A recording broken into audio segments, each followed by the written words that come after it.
Assalamualaikum warahmatullahi wabarakatuh.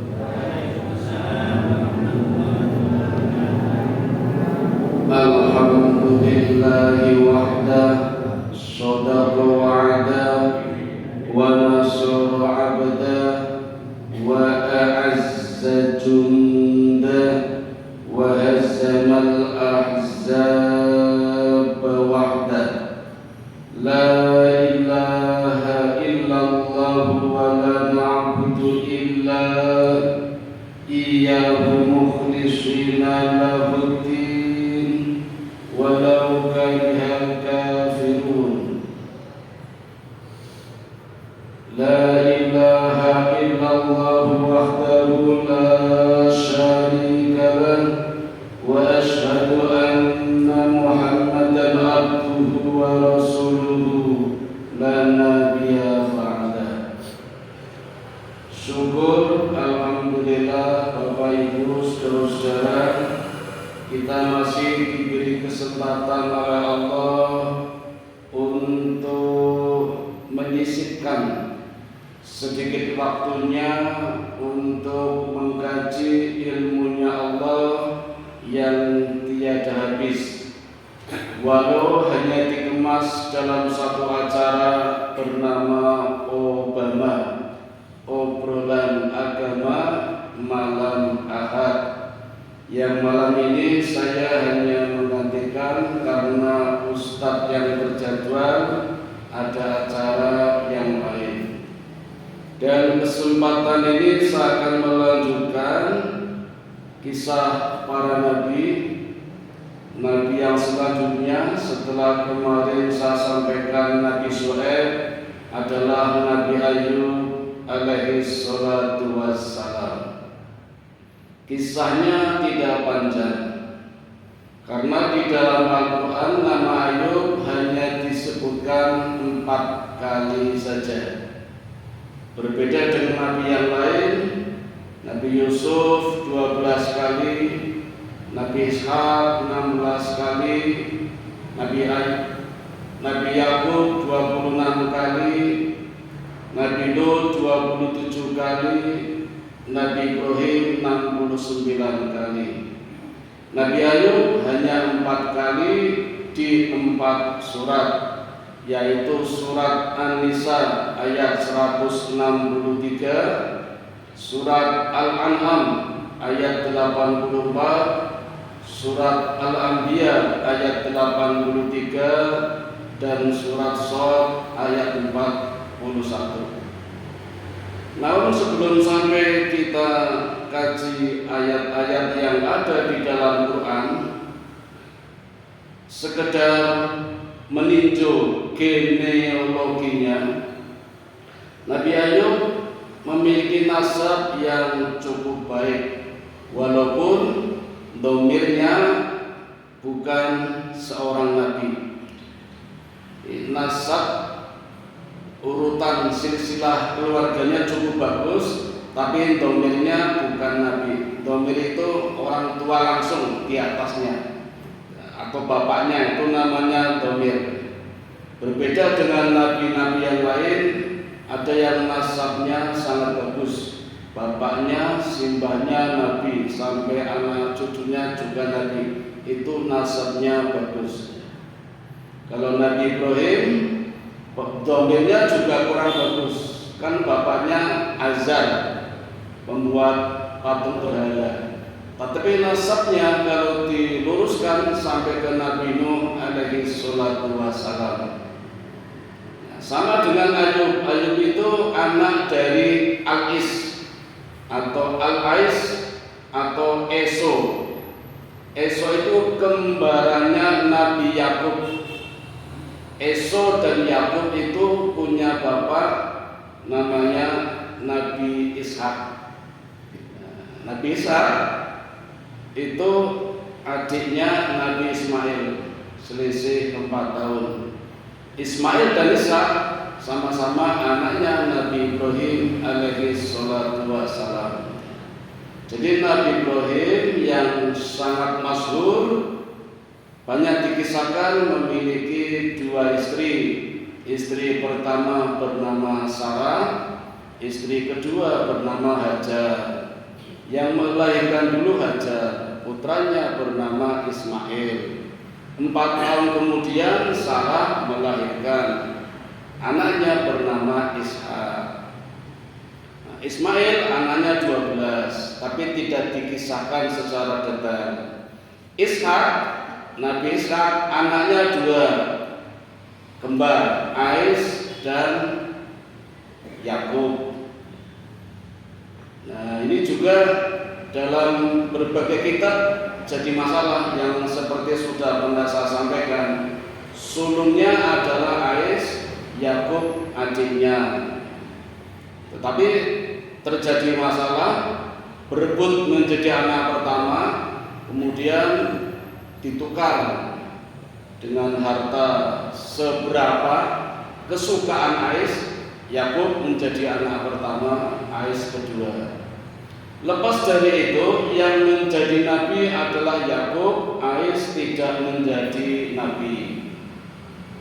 Nah, Bapak Ibu yang dirahmati Allah, kembar tetapi berbeda fisik dan perilakunya.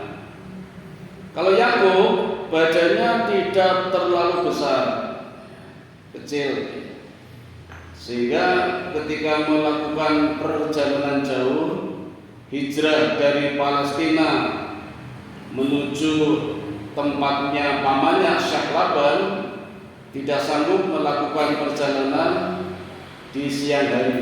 Jadi perjalanannya selalu dilakukan di malam hari. Maka Yakub bergelar Israel. Isra adalah orang yang suka bepergian malam. Di dalam surat Al-Isra ayat pertama diceritakan Nabi diperjalankan oleh Allah dalam peristiwa Isra wal Mi'raj. Isra perjalanan darat dari Masjidil Haram ke Masjidil Aqsa di malam hari. Yakub kuatnya di malam hari. Maka nama Yakub berubah menjadi Israel. Isra adalah hamba yang melakukan perjalanan malam. Ini itu Allah, jadi hamba Allah. Ada 3 alasan kenapa Yakub berubah nama menjadi Israel. Nah, sampai sekarang keturunannya bernama Bani Israel. Jadi kalau kita mendengar, kita membaca, kita mempelajari tentang Bani Israel adalah membahas Nabi Yakub, Bani Israel dan anak-anaknya. Kemudian kembaranya yang bernama Ais itu fisiknya berbeda, lebih kuat, lebih tinggi, bahkan kulitnya pun berbeda.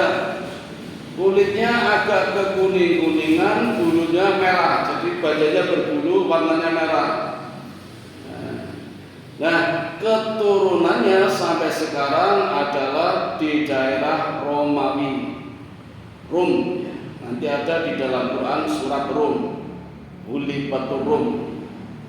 Nah, Ais ini punya anak yang menjadi nabi, yaitu Ayub. Jadi Ayub itu adalah anak dari Ais. Jadi domirnya Ayub itu bukan Nabi Ais, tetapi nasabnya bagus karena setelah Ais ada Ishak, ada Ibrahim dan seterusnya. Jadi bapaknya bukan Nabi tapi kakeknya Nabi. Itu genealoginya Nabi Ayub alaihi salatu wassalam. Di mana Nabi Ayub dilahirkan di sebelah utara kota Suriah, di dekat Yordania. Dilahirkan di sana dan mendapat tugas oleh Allah berdakwah di satu negeri yang bernama Huran. Dakwahnya seperti apa? Mungkin banyak orang mengira dakwahnya cukup dakwah internal, jarang berhadapan dengan umat. Tetapi Bapak Ibu, Ayub ini justru berhadapan langsung dengan setan. Berhadapan langsung dengan setan. Dan Ayub ini membuat satu risalah bagi kita untuk belajar sabar.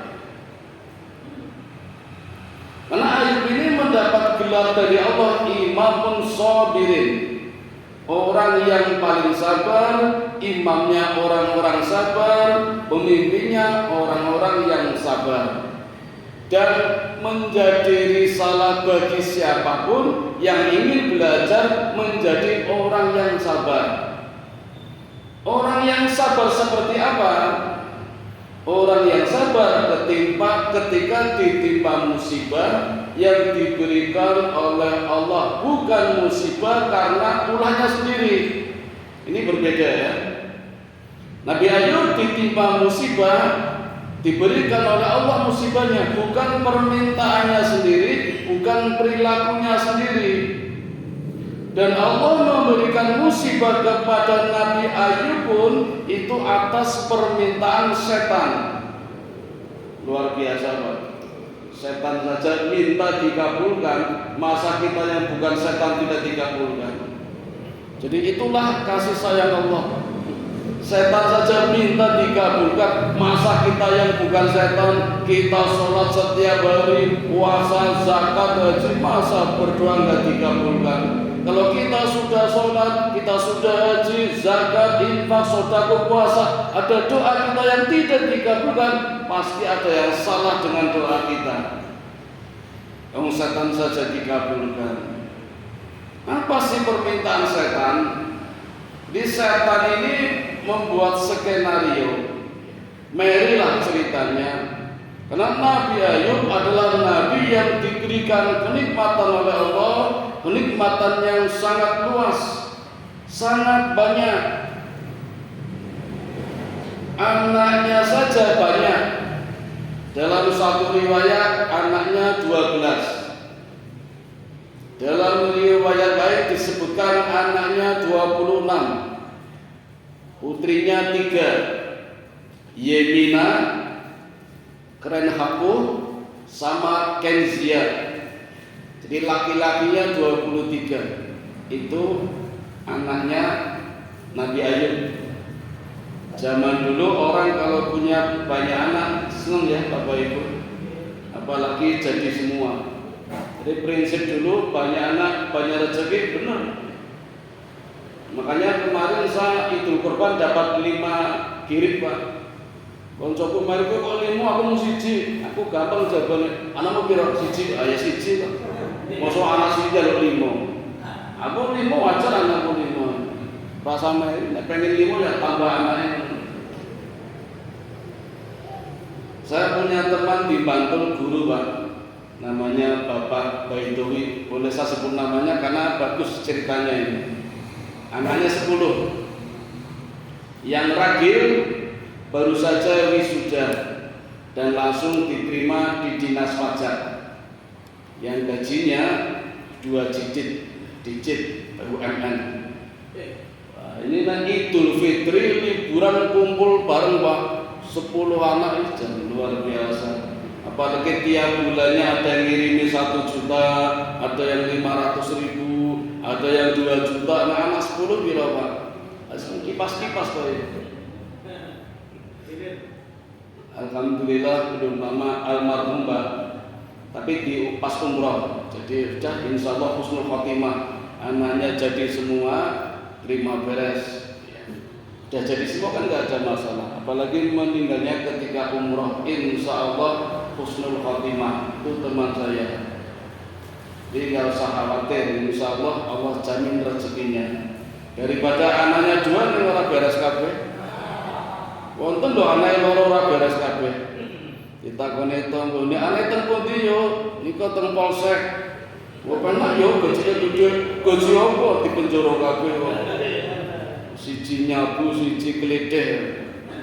Loro ranggenan. Nah, Bapak Ibu, Nabi Ayub cukup bahagia dengan dikaruniai banyak anak. Kebunnya sangat luas, mulai dari gandum, jagung, berbagai tanaman, buah-buahan lengkap ada semua, sangat luas sekali, lahan, sawah, ladang termasuk hutan. Nabi Ayub juga punya banyak peternakan, mulai dari onta, kuda, sapi, sampai kambing dan jumlahnya banyak. Mungkin bisa bersainglah dengan Nabi Ibrahim alaihi salatu wassalam yang punya penangkaran onta, ontanya jumlahnya 3.000. Dengan satu aja nggak punya Pak ya? Kode. Nabi Ibrahim punya 3.000 onta dan ontanya onta mukjizat ini. Ontanya bisa menarik onta-onta liar. Jadi kandangnya terbuka, tidak tertutup. Kalau kita punya hewan kan kandangnya tertutup, menorainan. Ibrahim dibuka, jadi onta-onta liar itu malah pada masuk, jadi tambah banyak itu. Teori ini pernah saya coba Pak, ketika saya memelihara jangkrik dulu itu. Saya pernah memelihara jangkrik dalam satu kandang, tak isi 3, tak buka kandangnya. Besok yang satu kandang jadi 5 Pak. Ngundang koncone, teorinya Nabi itu seperti ini Pak. Jadi akhirnya dipangan manuk mati kabeh jangkrik. Itu mukjizat. Nabi Ayub tidak hanya onta, tapi juga kuda, kambing, sapi, semuanya banyak. Nah, kenikmatan yang begitu luas inilah yang membuat setan itu meri, kemudian mendatangi Ayub, membuat was-was. Sama dengan kita. Cuma ketika setan mendatangi kita kan tidak kelihatan, itu sulitnya. Kalau setan mendatangi Ayub, Ayub lihat, ketemu betul. Kalau kita kan nggak ketemu, jadi sulit harus ngamplang ya ketemu dia setan. Tapi membisikkan alladzi yuwaswisu fi sudurinas. Apa kata setan kepada Yakub? Ya Yakub, pantas saja kamu menjadi hamba yang taat kepada Allah. Nikmatmu banyak sekali. Allah berikan anak yang banyak, semuanya sehat, brigas, waras, yang laki-laki ganteng, yang putri cantik-cantik. Hartamu juga banyak, ladangmu, sawahmu, hutannya luas, tanamannya juga banyak, peternakannya juga banyak. Coba kalau semuanya diambil oleh Allah, pasti kamu tidak akan taat kepada Allah. Ini mulai mancing-mancing. Jadi setan itu bahasanya provokasi Pak, ya, marahi panas. Nah, setelah mendatangi Ayub, setan juga menghadap Allah. Bahasanya lain lagi, bilang kepada Allah, ya Allah, hambamu yang bernama Ayub itu cuma pura-pura taat saja. Engkau berikan nikmat yang banyak biar taat, atau dia pura-pura taat biar mendapat nikmat yang banyak. Cobalah ya Allah, ambil kekayaannya, ambil anaknya, ambil hartanya, pasti akan ingkar kepadamu ya Allah. Sebenarnya Allah sudah tahu Bapak Ibu, kalau Nabi Ayub pasti akan sukses, berhasil menghadapi ujian yang Allah berikan. Karena Allah sudah memberikan gelar Imamus Sabirin, imamnya orang-orang yang sabar. Tetapi kan setan belum tahu kalau Ayub hamba yang benar-benar sabar. Jadi Allah menguji Ayub agar setan tahu. Sama dengan kita ketika sekolah ada ujian, ada ulangan harian, ada PTS, ada PAT. Guru itu udah tahu Pak kemampuan muridnya. Saya itu bisa menilai murid saya tanpa ujian bisa udah kelihatan Pak. Cuma kan murid itu belum tahu kemampuannya, maka saya perlu menguji gitu. Nah, ini saya kira doa aman karena air panas. Mesti munggah, mesti lulus. Waduh tak bocor kayak gitu. Bimbel-bimbel orang do payu. Ya, payunya untuk melayani yang mau kuliah saja. Nah, akhirnya Allah pun memberikan ujian kepada Ayub.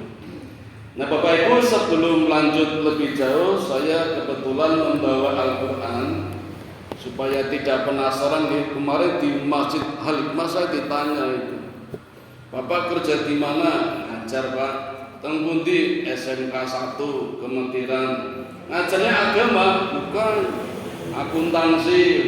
Loh kok iso ceramah agama? Apalagi cerita Nabi, sumbernya apa? Penasaran itu loh Pak. Yuta ceritani sejak kecil memang saya suka dengan pelajaran agama, terutama kisah-kisah Nabi. Ini obrolannya ini kan Obama wonten obrolannya ini. Waktu saya kecil kayak zaman TK lah, saya itu ngaji sama ustadzah namanya Ibu Khairi Almarhum, orang terkaya di Tegal Bu. Ya, suka betul sama saya mungkin dianggap cucunya. Jadi sering di malam Ahad, malam Sabtu tidur di rumahnya. Muridnya tidur di rumah gurunya. Bahkan gak cuma di rumah, di kamar, tapi kan berdua. Jadi ada dua murid yang sangat disukai gurunya. Saya dan teman saya namanya Muhammad Mukmin, saya masih ingat itu. Nah sebelum tidur diceritakan itu kisah-kisah Nabi. Nah kalau pas ngaji sore itu kayak TPA, dulu belum ada TPA, dulu istilahnya sekolah Arab itu diceritain Nabi-Nabi. Kebetulan guru saya pintar sekali ceritakan.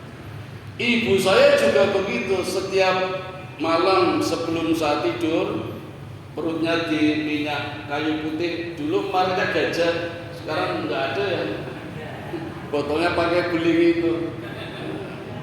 Saya sengaja nggak tidur biar ibu saya cerita terus itu. Kadang nanti keseluruhan turu ya, sengaja cerita. Saya SMP juga guru-guru saya pinter kalau menyampaikan kisah-kisah Nabi, perang saja hebat sekali kayak sandiwara radio. Jadi menarik itu. Saya masih ingat namanya Pak Kholek. Saya ingat semua itu orang-orang yang paling berjasa itu. Dan mulai SMP, mulai SMA termasuk kakak saya mulai membelikan buku-buku tentang kisah-kisah Nabi. Buku yang pertama saya baca adalah karangan B. Arifin, Sejarah Para Nabi, Kisah 25 Rasul, karangan B. Arifin. Itu bahasa yang paling mudah. Nah, saya SMP, saya SMA, hobi ngajinya tidak masuk akal Pak. Sampai saya punya komunitas. SMP Pak saya, SMA juga saya punya komunitas. Dan komunitas saya beri nama P3 Pak, Pasukan Pemburu Pengajian. Jadi yang lain namanya Joksin, Joko Sinding, Lakuta, Laki-laki Putus Cinta, Mapendos, Manusia Penuh Dosa, Birajat, Rabio Raijat, Bosedo, Bocah Seneng Dolan, Cecep, Suwung, Sosone, PGR, Iqyazet, Kisro, macam-macam. Geng saya namanya P3, Pasukan Pemburu Pengajian.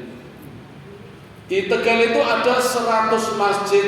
Kalau sama musola 150, tiap hari pasti ada pengajian. Jadi dalam sehari kadang saya menghadiri 3 tempat itu.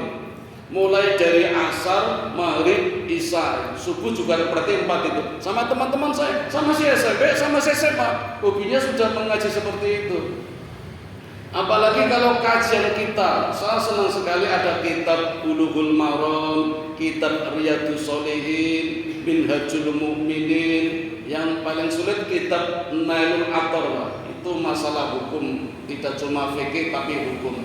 Ada Tanbihul Ghafilin ya. Nah, cuma sayang sekali Bapak Ibu, kitab-kitab itu tidak bisa saya tunjukkan sekarang karena sudah musnah. Kebetulan saya tinggal di Tegal, di daerah Kalibuntu. Disebut Kalibuntu, kaline buntu. Boten udan wae banjir Bu, napa malih udan. Nah, kula pun biasa nek lungguh niku teng dipan, perku banjir niku lho. Dadi teng dipan kadang sandal kene dhewe niku lho. Lah niku musibah di tempat saya seperti itu sampai menghilangkan buku-buku saya. Padahal buku-buku dari SD saya pengen tak jadikan perpustakaan, hilang kabeh. SD-nya termasuk kitab-kitabnya, maka saya tidak bisa menunjukkan. Termasuk kitab yang terakhir tinggal satu rak maksud saya, itu tidak bisa saya ambil karena ada sengketa keluarga Bapak Ibu. Jadi simbah saya dulu kan tinggal di pesantren Krapyak, Kendal, Semarang, Kaliwungu, pesantren milik orang-orang Cina. Nah itu warisannya, kitab-kitabnya jatuhnya di anak ragil, adik ibu saya, bukan ke saya. Saya cuma dipamerkan saja, ini loh kitab-kitab mau dipamerkan. Tapi kalau mau saya pinjam nggak boleh itu. Itu kitab warisan dari pesantren orang-orang Cina yang ada di Krapia. Jadi saya keturunan Cina Bapak Ibu. Dari ibu saya, dari simbah saya. Nama marganya Cencu. Cencu artinya mutiara. Mutiara hitam tapi ora putih. Mergo bapak saya kan Arab. Di Tegal ada 3 bani, Bani Al-Katiri, Bani As-Sungkar, Bani Al-Haddad. Simbah kakung saya Al-Haddad, keturunan Al-Haddad ya. Jadi kadang mirip Haddad Alwi, kadang ya berubah. Nah sing rada amburadul kula mergo putih karo ireng, kula menang irenge niki lho. Nah kalau adik saya sampai ponakan tuh sipit-sipit Pak, putih-putih ini loh Pak. Tapi cuma nuruni fisiknya, enggak nuruni kitab-kitabnya. Saya ngincer kitabnya tapi akhirnya enggak dapat juga. Sampai dibawa meninggal semua saya enggak dapat kitabnya, itu kitab warisan dulu itu. Nah itu musibah di Tegal menghilangkan banyak kitab. Termasuk di sini ketika saya tinggal di Sosrokusuman itu pernah terjadi banjir besar dulu itu. Sampai saya kerja bakti bongkar Malioboro, ternyata di bawahnya ada sungai 3 meter itu. Tuh, saya tinggal berapa lama, tahu-tahu sudah jadi bubur, udah hilang semua ilmunya. Jadi kayak ngaji dari awal lagi. Nah itu kitab-kitab tadi ditambah lagi kitab Bidayah wal Inayah, banyak sekali. Kalau mau tanya sumbernya mana, kitabnya Pak, ya banyak sekali. Tapi itu sumber-sumber pendukung pengembangan. Nah yang utama saya ambilkan dari Quran, termasuk kisah Nabi Ayub yang saya sebutkan ada 4 surat tadi. Misalnya surat An-Nisa ayat 163. Ayatnya cukup panjang, saya baca terjemahannya saja. Sesungguhnya kami mewahyukan kepadamu ya Muhammad sebagaimana kami telah mewahyukan kepada Nabi Nuh. Di ceritanya Allah menghibur Nabi Muhammad, ya Muhammad, sama dengan nabi-nabi sebelum kamu, aku kata Allah mewahyukan kepada Nuh dan juga kepada kamu. Jadi risalahnya sama-sama risalah ketuhanan, agama bertauhid, menghindarkan dari kemusyrikan. Ceritanya Allah menghibur Nabi Muhammad dengan kisahnya Nabi Nuh. Jadi memang Bapak Ibu, khairul qasasi wal qasasil anbiya. Sebaik-baik cerita, sebaik-baik kisah adalah kisahnya para nabi. Maka Allah sering menghibur Nabi Muhammad ketika susah, ketika sedih dengan kisah-kisah nabi-nabi sebelumnya, terutama Nabi Nuh.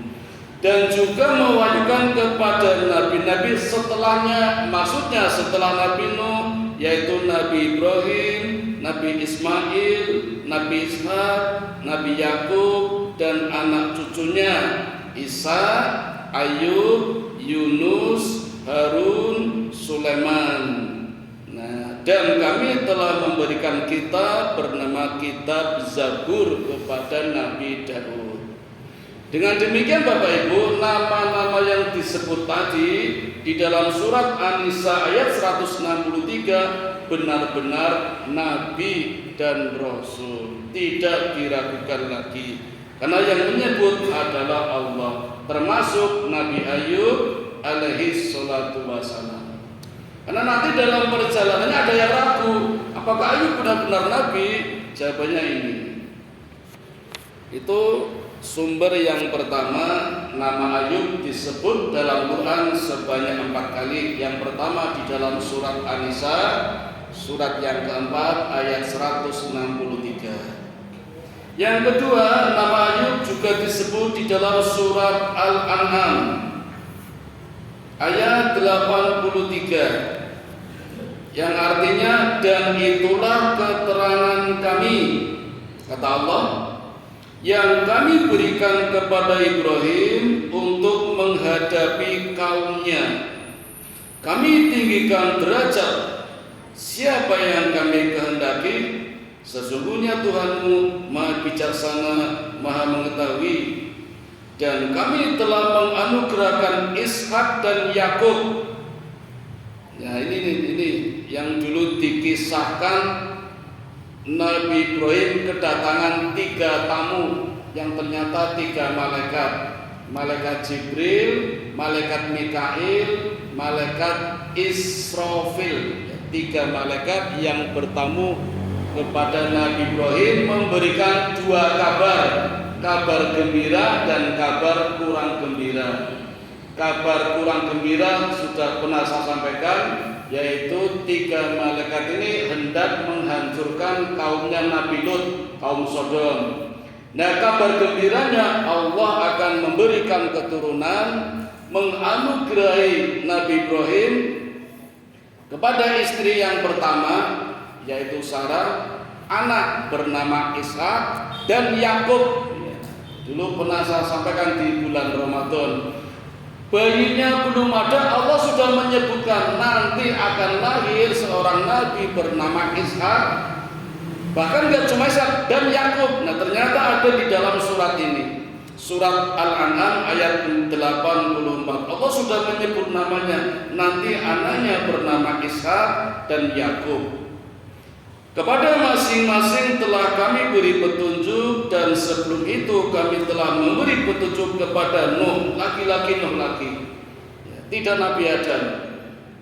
Ya, Nabi Nuh, karena Nabi Nuh Bapak Ibu itu dikenal sebagai Abul Bashar Sani, bapak dunia yang kedua.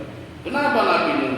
Karena setelah itu sebelumnya sebagai awal generasinya ada itu kan hilang semua ketika banjir bandang itu, maka dilanjutkan oleh Nabi Nuh. Risalahnya kepada umat itu dimulai dari Nabi Nuh alaihi salatu wassalam. Kami telah memberi petunjuk kepada Nabi Nuh dan kepada sebagian dari keturunannya, yaitu Ibrahim, di antaranya Daud, Sulaiman, Ayub, Yusuf, Musa, Harun. Dan demikianlah kami memberi balasan kepada orang-orang yang berbuat baik. Inilah nama-nama yang benar-benar dijelaskan oleh Allah sebagai Nabi dan Rasul yang disebutkan di dalam Al-Quran. Sambung gak jawab?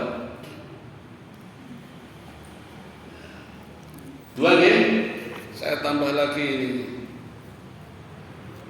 Masih 2 sumber lagi, yaitu yang ada di dalam surat Al-Anbiya. Apa betul suratnya?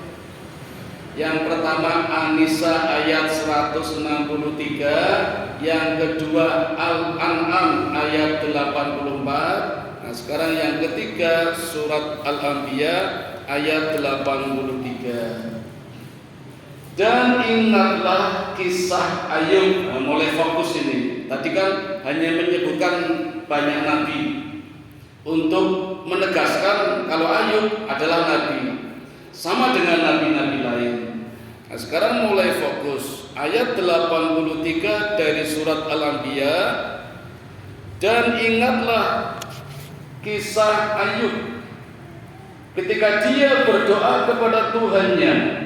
Ayub berdoa, ya Tuhanku, sungguh aku telah ditimpa penyakit, padahal Engkau Tuhan yang Maha Penyayang dari semua yang penyayang.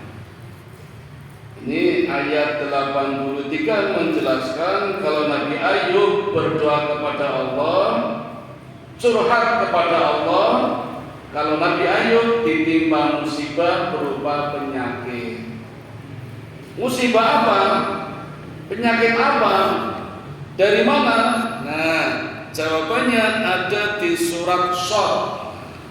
Sumber yang keempat ada di surat Shad ayat 41. Mulai 41.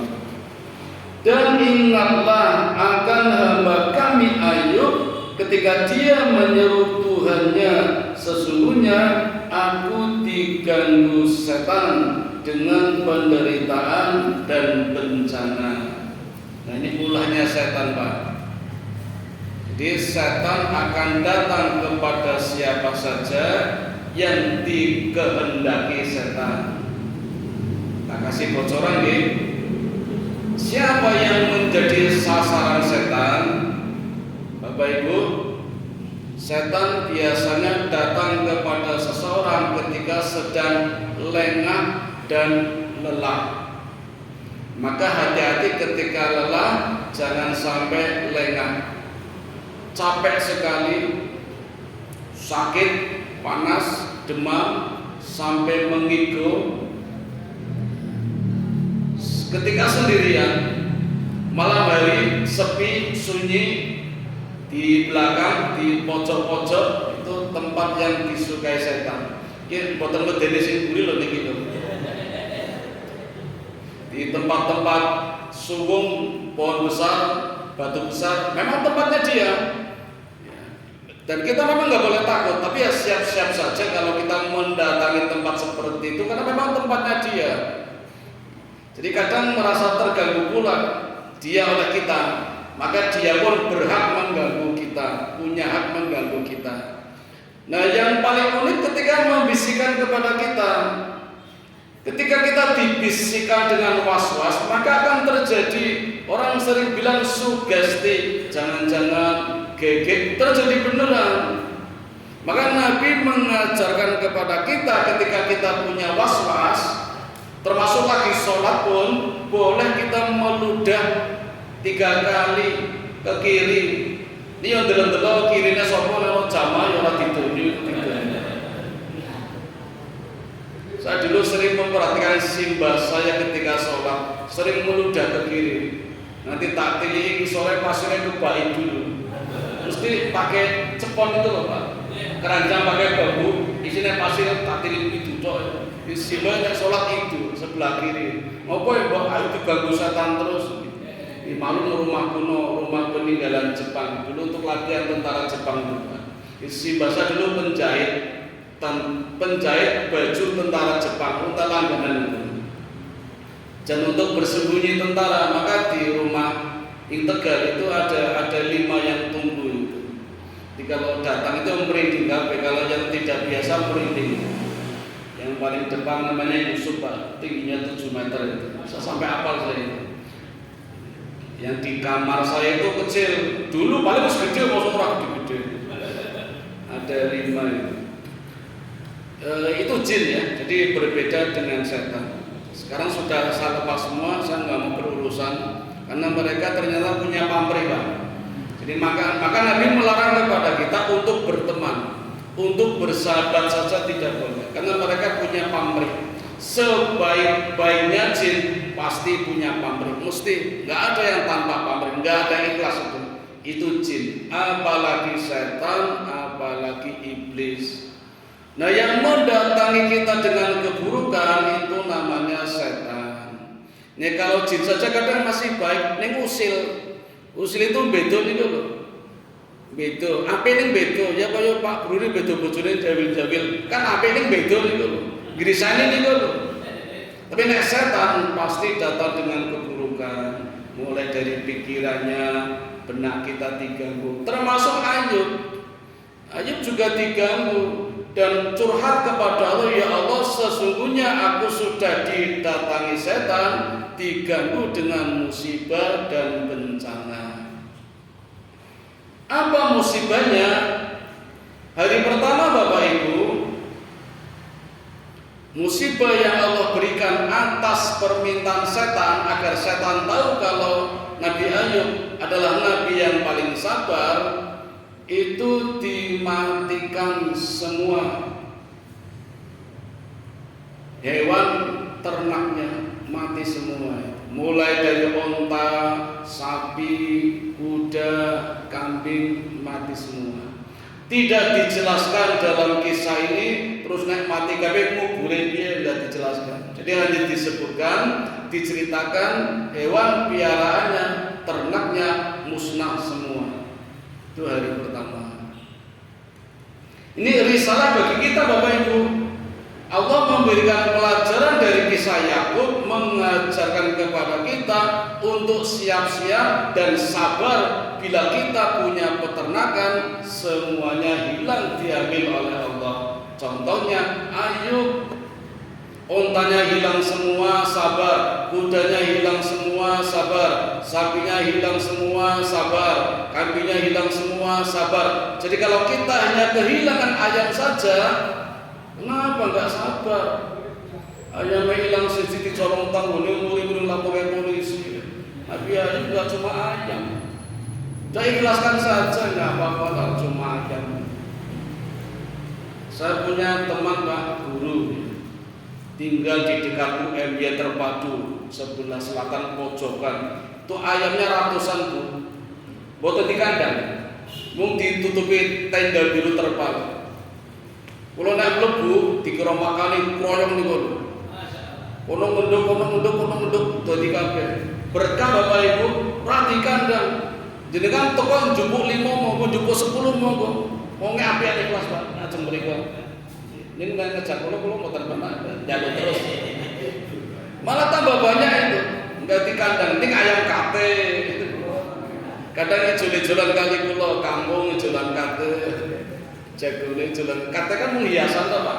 Nek jupuk daging ora daging terbal ora payu selawe. Nek kampungan iso 100.000, nek lehor iso 1.000. Kate ora payu nek hiasan apa ini. Jadi kalau kita mau kelangan manuk sisi ya wis lah, datang muring-muring. Tetangga saya kelangan manuk apa men lovebird sak kandane zaman semono regane 3 juta muring-muring. Urung apa-apa timbalan Nabi Ayub. Semua ternaknya habis. Ini risalah buat kita untuk belajar sabar ketika kehilangan binatang yang kita cintai. Hari pertama. Hari kedua, ketika istrinya Nabi Ayub, namanya Rohmah, istrinya Nabi Ayub namanya Rohmah, ketika melayani anak-anaknya yang jumlahnya 12, meladeni, menyediakan makanan, tiba-tiba terjadi angin ribut. Kalau sekarang namanya angin puting beliung. Atapnya terbang dan menjatuhi semua anaknya, mati semua seketika. Coba bayangkan Bapak Ibu, kehilangan anaknya, kehilangan orang tuanya sedih, kehilangan anaknya pasti lebih sedih. Kita sudah merasakan, mungkin Bapak Ibu juga punya orang tua ketika ditinggal mesti nangis sedih. Tapi kehilangan anaknya pasti lebih sedih. Beda dengan kehilangan orang tua. Nabi Muhammad pun begitu. Ketika ditinggal anaknya bernama Ibrahim, jadi anak Nabi Muhammad juga ada namanya Ibrahim, meninggal dunia. Itu sedih sampai meneteskan air mata, saking sedihnya, sampai tersesak dadanya itu kehilangan anak yang dicintainya. Gak cuma satu, Ayub itu 12 meninggal semua. Coba Bapak Ibu, dan meninggalnya baik-baik saja. Kalau kemarin tabrakan di Jalan Solo depan bioskop Empire itu kan kalau dari barat ke timur nggak boleh satu arah, tapi boleh mulai jam 12 malam. Tapi kan jarang yang tahu, yang dikiranya melanggar padahal nggak melanggar, karena memang mulai boleh jam 12 malam. Nah, ke sana yang dari sana boncengan cap itu nganggo mio. Dia mati kabeh. Kakang Adi telu mati kabeh. Niku nembe telu Ayub 12 takmir Masjid Al-Huda Karangbaru Pak. Pak Mujiman. Pas Covid Corona kemarin kehilangan anggota keluarganya 7 Bu. Covid kabeh. Ada anaknya, ada mantunya, ada yang dalam kandungan meninggal juga 7. Napa mboten stres niku? Nganti pengajian ditutup orang mau nembe mulai ini. Pas tahun baru Hijriah kula dicalon itu loh pembukaan pengajian ini. Selama ini tutup terus. Takmir coba, mungkin nek ora ikhlas kan manggil to takmir musim masjid Kalangan Pitu, masjidnya ditutup nih. Kebetulan RW ini juga satgas kabeh, dadi ora do ngaji nih kok. Sepi kabeh. Niki pun dibuka. Pitu nih kok. Nabi Ayub 12. Jadi ini risalah bagi kita semua kalau ingin belajar sabar kehilangan anak-anaknya. Contohnya sudah dilakukan oleh Nabi Ayub. Hari kedua. Hari ketiga masih ada musibah lagi. Allah berikan penyakit. Namanya penyakit judari. Bentuknya benjolan, Pak. Benjolannya enggak cuma satu, mulai dari kepala sampai kaki bawah semuanya penuh benjolan. Dan benjolannya ini kalau pecah, Pak, keluar ulatnya. Jenenge apa? Sindet apa, Pak? Sindet ya. Nanah, darah. Jadi keluar nanahnya meler toh. Engko gawe meneh dadi nulari. Bahkan menular kepada orang lain. Itu penyakit judari. Mungkin kalau sekarang bisa dioperasi ada obatnya. Dulu kan belum ada teknologi kesehatan yang nggak ada obatnya. Namanya penyakit judari. Kalau orang dulu bilangnya lepra papusta itu. Sampai meradani, daging-dagingnya udah telepon. Dan bau menular juga itu.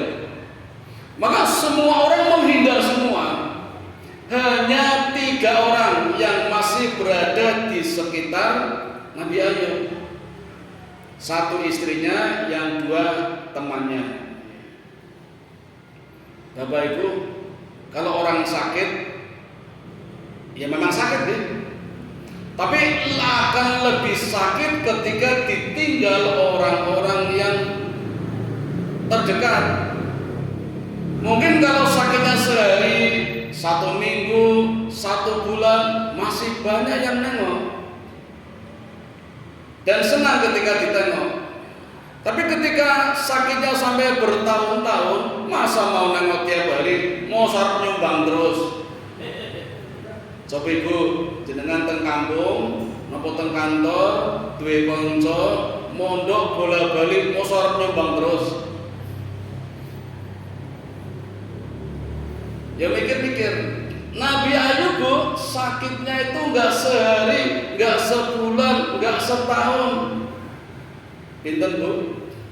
18 tahun. Artinya 360 hari kali 18 pinten hari ini Bu. Itu sakitnya. Sehingga praktis otomatis Nabi Ayub tidak bisa bekerja.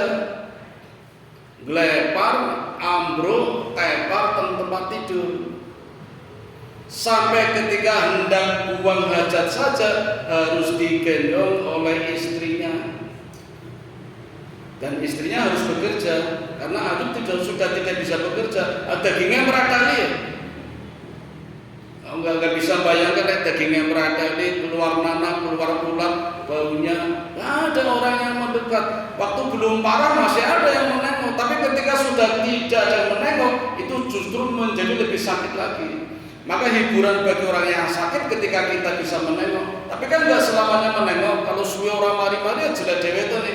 Dan itu akan lebih sakit lagi ketika sudah tidak ada yang menengok lagi. Itu terjadi pada Nabi Ayub.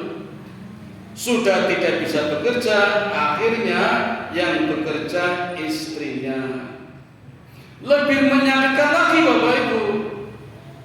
Jadi lelaki normal kalau merasa sakit ketika istrinya bekerja.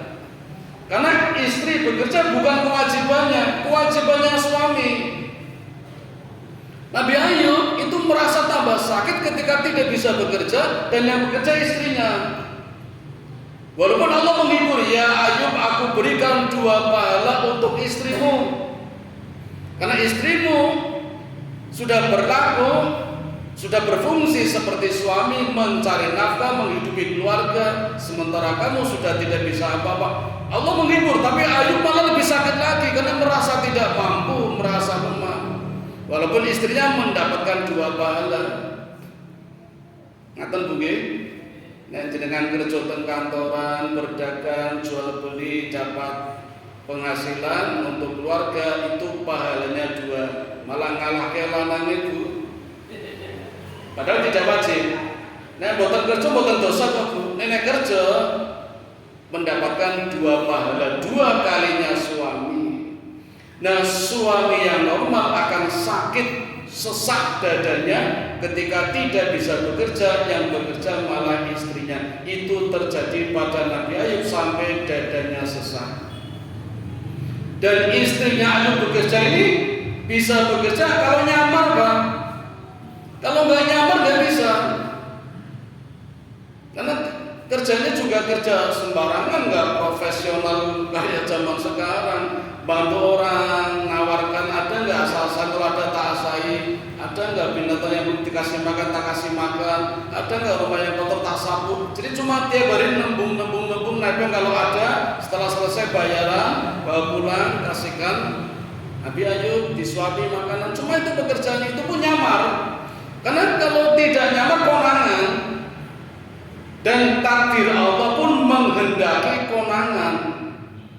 Sehingga setelah konangan, istrinya sudah tidak bisa bekerja lagi. Karena penyakitnya Ayub kan nular.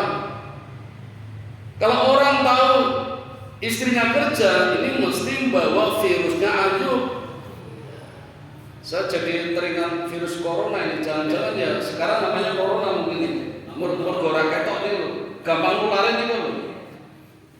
Cuma difilmkan angel ya, macamnya banyak gitu. Sehingga usaha terakhir dari Rohmah sebagai istri Ayub tiada lain adalah memotong rambutnya. Agar curhat ini ditolak ya, karena takut ketularan. Sehingga Rohmah akhirnya memotong rambutnya, rambut kesayangannya, rambut kebanggaannya Nabi Ayub. Karena rambutnya Rohmah itu sampai ke tanah Bapak Ibu. Dan itu digunakan oleh Ayub ketika hendak bangun, harus berpegangan pada rambutnya Rohmah. Ayub sudah nggak bisa bangun, sudah tepar tempat tidur. Jadi Arab tangi, Arab lungguh, mesti pegangan rambutnya Rohmah.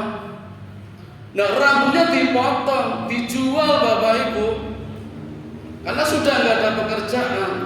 Zaman dulu dijual laku, apalagi dijual pada anaknya orang kaya ya, untuk dibuat gelung, sanggul ya.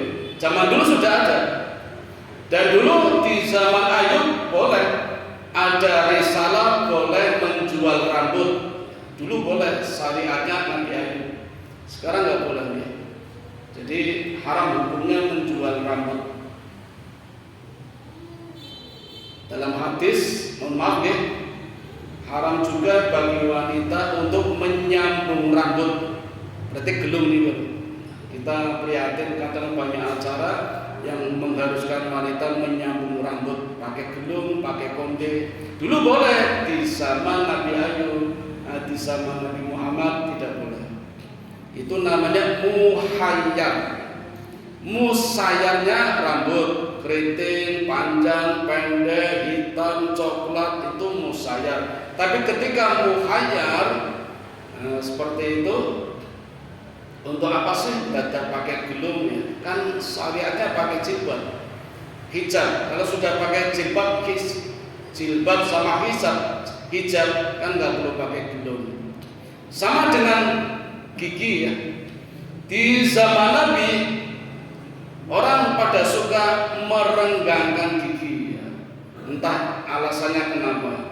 Tapi ada juga orang yang nggak suka dengan merenggangkan gigi, karena mungkin kalau makan nasinya udah melompat-lompat. Nah, terus pakai bekel.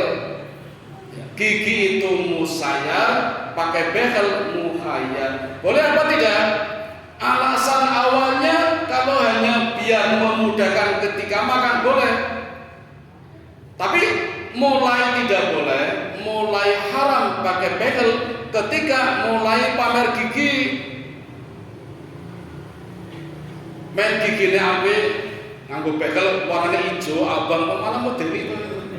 Wong niat awalnya hanya untuk meluruskan gigi, meratakan gigi biar mudah ketika bicara tidak salah-salah, hidungnya nyemprot-nyemprot, itu masih boleh muhayyar. Tapi muhayyar yang dilarang ketika mulai pamer, tuku sing larang, bebelnya warna-warni, nah itu sudah mulai tujuannya lain lagi. Tato juga begitu. Daging kulit itu musayyar, tetapi ketika ditato itu namanya muhayyar. Apalagi sekarang tato nggak cuma daging, sampai mata saja ditato, digambari Hello Kitty itu. Nah, jadi ketika kita mentato itu sama saja seolah-olah karya Allah jelek, terus dihias oleh kita biar bagus. Nah, itu kesalahannya di situ itu. Nanti sama Nabi Ayub memotong rambut dijual masih boleh, sekarang tidak boleh. Mohon maaf yang buka salon ini, kebetulan materinya sampai di sini ini. Nah, ketika rambutnya Roma dipotong, Ayub terpaksa marah dan bersumpah. Kata Ayub kepada istrinya, besok kalau aku sembuh, kamu akan aku pukul 100 kali. Itu sumpahnya Ayub. Yang membuat sesak lagi ketika istrinya mengatakan, ya Ayub suamiku, engkau kan Nabi, kenapa tidak berdoa saja kepada Allah agar segera disembuhkan penyakitnya, gak sampai 18 tahun. Ini istrinya apa? Ucapan istrinya ini justru membuat marah Nabi Ayub. Nabi mengatakan, ya istriku, sudah berapa lama Allah memberikan nikmat kepada kita? Jawabannya sab'atin sana, dalam riwayat lain thamaniyah sana, 80 tahun Allah beri kenikmatan kepada kita. Anak yang banyak, jumlahnya 12, hewan yang banyak ribuan, ladang yang luas berapa hektar, 80 tahun Allah berikan nikmat. Kita baru kena musibah 18 tahun, belum imbang. Pantang bagi saya seorang nabi untuk mohon kepada Allah. Itu jawaban Ayub, Pak. Istrinya minta kepada Ayub supaya segera berdoa biar sembuh. Jadi nek berdoa mesti sembuh toh, Pak? Awang nabi kok.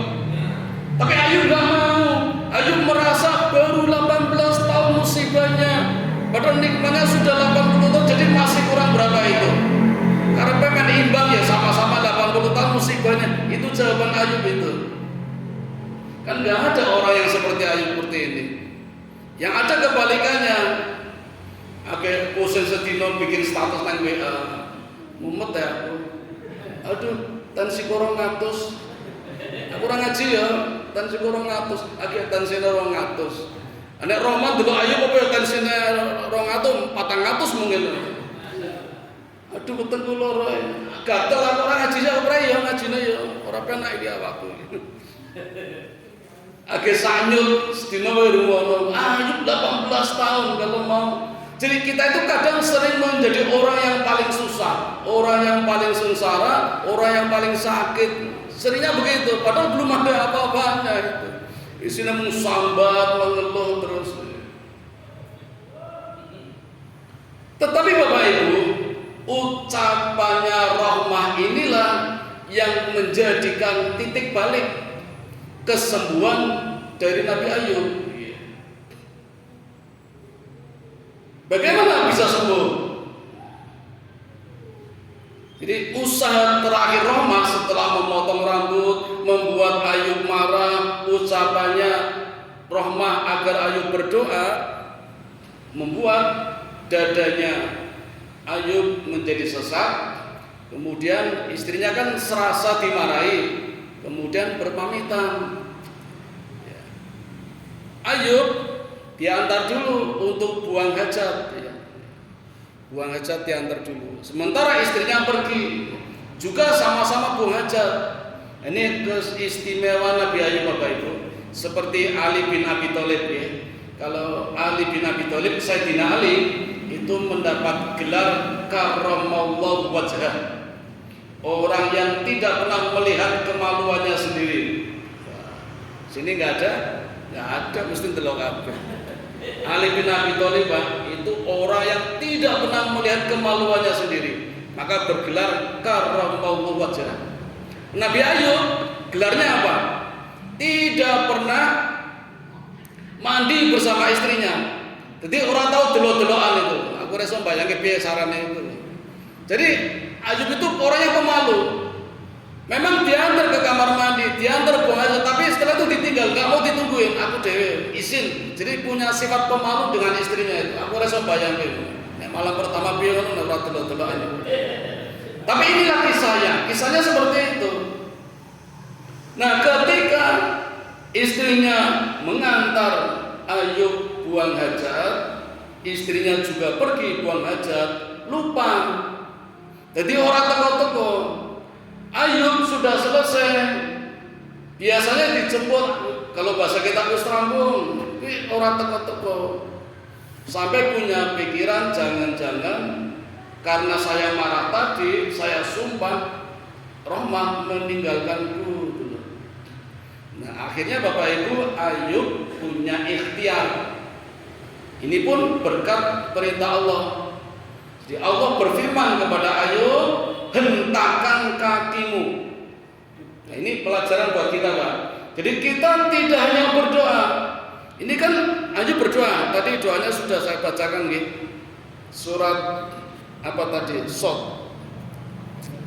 Dan ingatlah akan hamba kami Ayub ketika dia menyuruh Tuhannya, sesungguhnya aku diganggu setan dengan penderitaan dan bencana. Oh, berarti satunya. Nah, yang ini.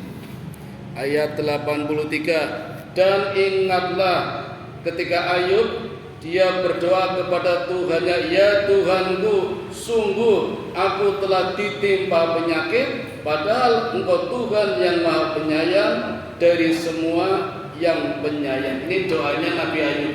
Doanya simple, praktis, tidak panjang-panjang, tidak seperti kita. Ya Allah, hari ini aku pusing sekali ya Allah, sudah minum banyak obat ya Allah, sembuhkanlah ya Allah. Panjang banget doanya kita ini.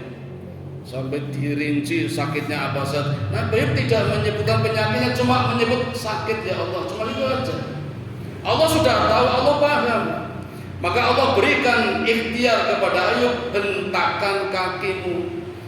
Ini pelajaran buat kita agar kita tidak cuma berdoa saja, tapi ada ikhtiar, ada usaha semampu kita. Nah, semampunya Nabi Ayub ya hanya menghentakkan kakinya saja. Doanya sudah, ikhtiarnya menghentakkan kakinya. Maka begitu kakinya dihentakkan, dari tanah memancar air yang sangat dingin, yang sangat sejuk. Allah perintahkan, mandilah Ayub, terus mandi dengan air itu. Sembuh seketika. Tidak hanya sembuh Bapak Ibu, menjadi lebih ganteng lagi, lebih bagus, lebih cakep, lebih muda. Usianya tambah muda, Pak. Ini nggak masuk akal ini. Yang namanya mukjizat kan nggak masuk akal. Seperti Nabi Yusuf. Nabi Yusuf kan mukjizatnya kalau jejer dengan orang jelek, orang yang jelek jadi ganteng. Kalau kita kan enggak, jejer dengan orang jelek, yang ganteng tambah ganteng, jelek tambah jelek. Nabi Yusuf tidak. Bahkan ketika Yusuf menikahi Zulaiha, janda itu lebih tua usianya, begitu menikah usia Zulaiha menjadi 30 tahun. Orang masuk akal ngitungnya piye niku lho. Wong umure nang KTP misalnya nggih 60 tahun, begitu diniki Yusuf dadi 30, piye carane matematikane ora do kula niku. Jenenge mukjizat nggih. Dadi nek biyen ana KTP Pak misalnya nggih, KTP 60 tahun, begitu diniki Yusuf dadi 30, piye lho matematikane. Dan secara fisik tambah cantik, tambah muda. Itu Zulaiha yang dinikahi Yusuf. Ayub pun begitu, habis mandi di air dingin itu lebih segar, lebih bagus, lebih muda. Sampai Ayub keluar dari sungai itu, berjalan mencari istrinya, ketemu di jalan, istrinya pangling, belum kaget atau masih pangling, nyari nggak ketemu, sampai tanya sama Ayub, ya Fulan, Aina suamiku, lihat gak suamiku? Suami yang mana? Yang penuh dengan benjolan-benjolan, yang banyak penyakit. Ayub bilang, anak Ayub, saya Ayub. Istrinya gak percaya. Bukan, kamu bukan Ayub. Suamiku banyak lukanya, ada penyakitnya. Anak Ayub, sampai 3 kali itu. Memang dulu saya punya suami seperti sampean, cakep ganteng, tapi enggak mudah seperti. Anak Ayub, sampai 3 kali anak Ayub saya Ayub. Kamu kan Rohmah, baru percaya. Nah, terus bersatu kembali. Dari situlah Allah mengembalikan semua kenikmatannya kepada Ayub, dimulai dari disembuhkan, diangkat penyakitnya. Lantaran tadi sumpahnya Ayub, kemudian ucapan istrinya, dan 2 orang tadi, bahkan ada 3 orang yang tidak meninggalkan istri sama 2 temannya. Temannya itu gara-gara ngerasa nih sama Ayub ngomong, jangan-jangan Allah nggak suka dengan kamu, pasti kamu punya kesalahan yang besar hingga Allah memberikan penyakit sama 18 tahun. Ayub sesak dadanya, maka Ayub berdoa seperti dalam ayat tadi dan Allah menyembuhkannya. Nah Bapak Ibu, dalam perjalanan pulang, malaikat Jibril menawarkan dua permintaan. Sekejap ya. Yang pertama, ya Ayub, kalau engkau berkenan, Allah bisa saja menghidupkan kembali anakmu yang 12. Kalau mau, Allah bisa mengembalikan anakmu yang 12 tadi hidup lagi. Tapi kalau Allah mau, dan engkau juga mau, biarkan 12 anakmu di sorga, aku, kata Allah, akan memberikan anak lagi yang jumlahnya 2 kali lipatnya. Lebih banyak.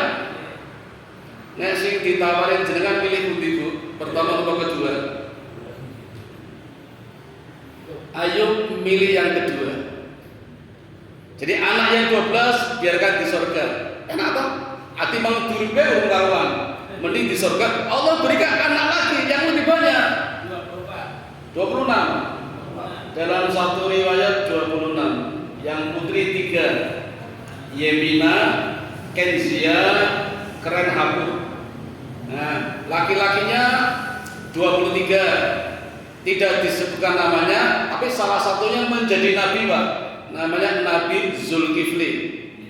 Nah, jadi besok insya Allah kisah berikutnya berarti Nabi Zulkifli. Nama aslinya Bashar. Itu anaknya Nabi Ayub. Allah kembalikan, Allah berikan anak-anak yang baru, yang lebih ganteng, lebih cantik, jumlahnya tambah banyak lagi. Jadi sampai di rumah ternyata anaknya sudah nunggu di rumah. Wah, Allah berikan mukjizat, nggak masuk akal ini. Namanya mukjizat nggak masuk akal.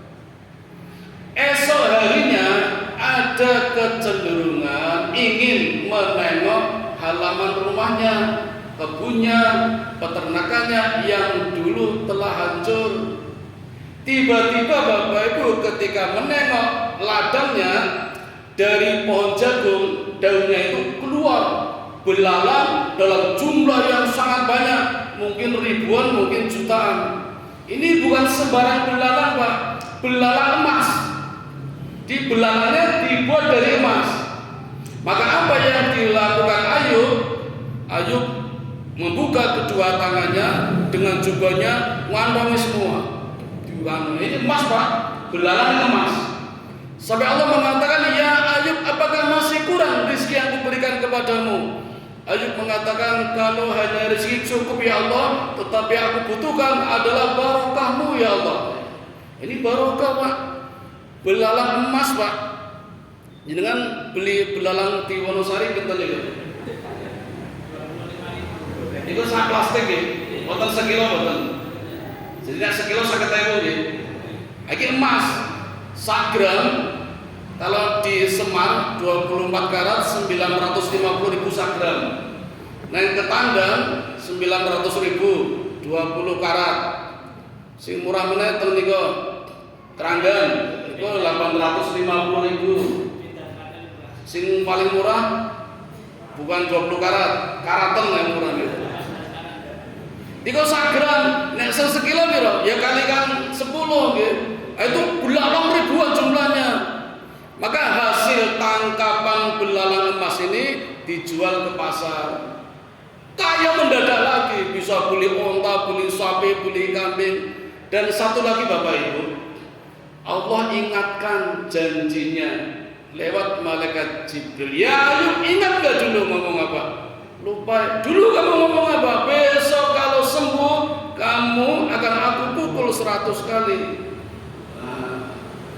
Berapa jenengan janji kalau bojone pripun iki? Untungnya Nabi Ayub cerdas. Nabi Ayub cari 100 rumput kering, diikat jadi satu, lalu dipukulkan ke istrinya pelan-pelan, cukup sekali. Tuk.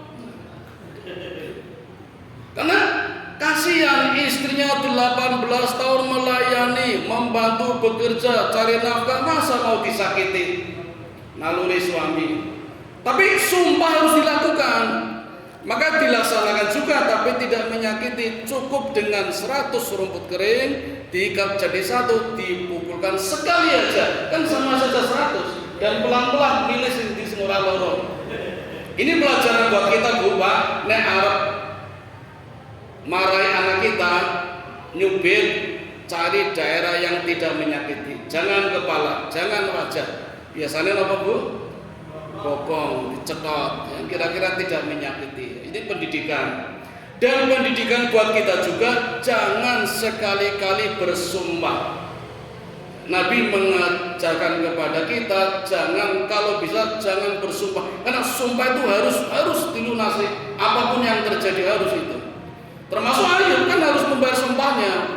Walaupun kasihan kepada istrinya, untungnya cerdas. Coba nih boten cerdas, dipukul 100 kali beneran pakai rotan itu kan jadinya pakai rotan.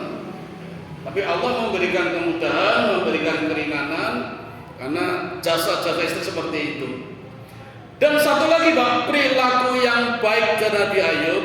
Karena Nabi Ayub sudah mendapatkan pelajaran jangan sekali-kali bersumpah. Maka setiap Ayub ke pasar melihat orang yang sering bersumpah. Kan di pasar sering orang bersumpah gitu. Aku kulane samene tak dol samene, badine samene ngerti ora percaya satu kunen ini. Tuku ning ngono wae kan di pasar banyak orang bersumpah. Itu Ayub sering membayar sumpahnya orang. Nah, ini pelajaran buat kita. Kita boleh meniru Ayub. Ketika orang tidak bisa membayar sumpahnya, kita lihat, kita mampu, kita melunasi boleh. Kita yang membayar. Karena janji tapi nggak bisa melunasi, nggak bisa mengeluarkan sumpah, kita bantu juga boleh. Ini kelakuan baik, perilaku yang baik dari Ayub yang Allah berikan. Karena sudah terlanjur sumpah-sumpah.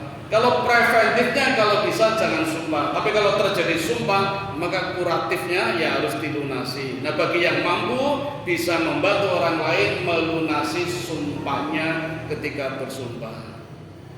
Nah demikian Bapak Ibu kisah hidup dari Nabi Ayub, Nabi yang bergelar Imamus Shabirin.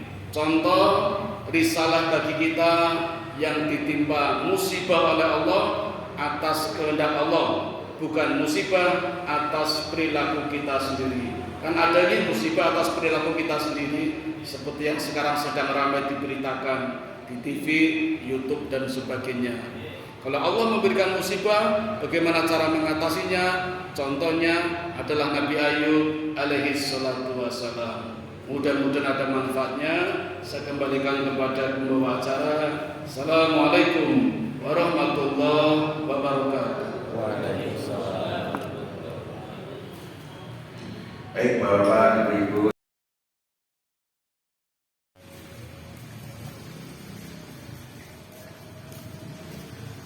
Allahu Akbar.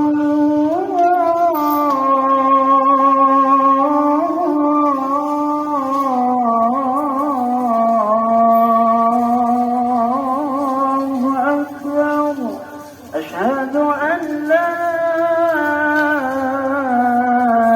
إله